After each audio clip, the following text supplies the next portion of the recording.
இன்றைக்கி நம்ம வீடியோவில் என்னன்னு பார்த்தீங்கன்னா, லாரிலாம் ஓட்டுற டிரைவர்ஸ் அவங்கள பற்றி தாங்க. டிரைவர்ஸ், ஓனர்ஸ் எல்லாருமே இருப்பாங்க அதில்.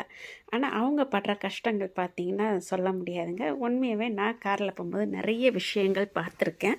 இப்போ நம்மளாம் காரில் பார்த்தீங்கன்னா ஒரு செக் போஸ்ட்டோ எதுனா அப்படியே அசால்ட்டாக அந்த கிராஸ் பண்ணி போயிடுவோம். ஆனால் அவங்கள பார்த்தீங்கன்னா போலீஸ் ஸ்டாப் பண்ணி அவங்கள செக் பண்ணிட்டு தான் விடுவாங்க. அதுவும் அங்கங்கே செக் போஸ்ட் வரும்போது அவங்க குதிச்சு அவங்க அப்படியே கொட்டாய் விட்டுட்டு கீழே இறங்கும்போதே பார்க்கும்போது பாவமாக இருக்கும். ஆனால் நல்ல வசதி இருக்கும். ஆனால் பார்த்தீங்கன்னா அவங்க ட்ரெஸ் எல்லாம் அழுக்கா அப்படி தான் ரொம்ப டயர்டாக இறங்குவாங்க. அவங்க லாரி பார்த்திங்கன்னா அதுக்கு மேலே அவ்வளோ லாங்லேருந்து வரும்போது அவ்வளோ ஒரு அழுக்காக இருக்கும்.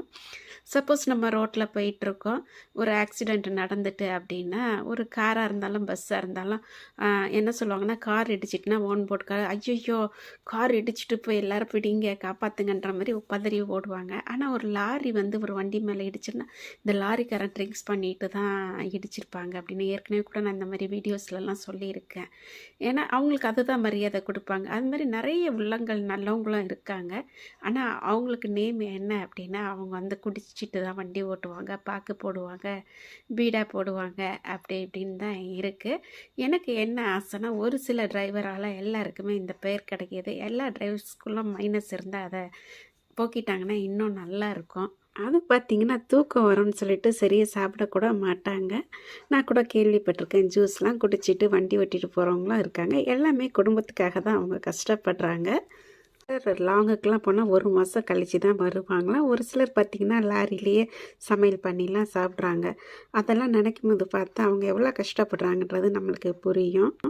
ஒன்றும் இல்லை, நம்மளே ஒரு கடையில் டீ கடையில் இருந்தோம், ஒரு லாரி டிரைவர் சார் கீழே இறங்கி வந்தால் தள்ளி வந்துரு அவன் ட்ரிங்க்ஸ் பண்ணியிருப்பான் அப்படின்னு தான் சொல்லுவாங்க. ஆனால் நான்லாம் அப்படி பார்க்க மாட்டேங்க. அவங்கள வந்து அவங்களோட உழைப்பு தான் அந்த இடத்துல நான் பார்ப்பேன். உண்மையாகவே நான் இந்த ப்ரேயருக்குள்ளே வந்த பிறகு உண்மையாக நான்லாம் வந்து ஒரு ட்ரெஸ் அழுக்காக இருந்தாலும் அவங்க எந்த அளவுக்கு டயர்டாக வந்திருப்பாங்க அப்படின்றத தான் நான் பார்ப்பேன். எல்லாரும் தப்பு பண்ணுவாங்கன்னா, ஒரு லாரி டிரைவர் அவங்க வந்து சின்ன தப்பு பண்ணிட்டாங்க அப்படின்னா, லாரி டிரைவர் அப்படி தான் இருப்பான் அப்படின்னு சொல்லி அவங்களுக்கு ஒரு பட்டமே கொடுத்துருவாங்கங்க. அது வந்து எனக்கு ஒரு கண்டிப்பாக நான் யோசிக்க வேண்டிய ஒரு விஷயம். எல்லாருமே அப்படி இருக்க மாட்டாங்கல்லங்க. அதுவும் நார்த் சைடு போகிறவங்கள பார்த்திங்கன்னா எல்லாருமே வந்து ஒரு 10, 15 லாரி அப்படி லைனாக நிப்பாட்டி அவங்களுக்குள்ள ஒரு ஒற்றுமையாக பாதுகாப்பாக இருக்கணும்னு சொல்லிட்டு எல்லாரும் நிப்பாட்டி போட்டிருப்பாங்க ரோட்டு ஓரத்தில். அதையும் நான் பார்த்துருக்கேன். அப்போ யோசிப்பேன் எவ்வளோ ஒற்றுமையாக இருக்காங்க அப்படின்னும் போது ரொம்ப அது பார்க்கவே நல்லாயிருக்கும்.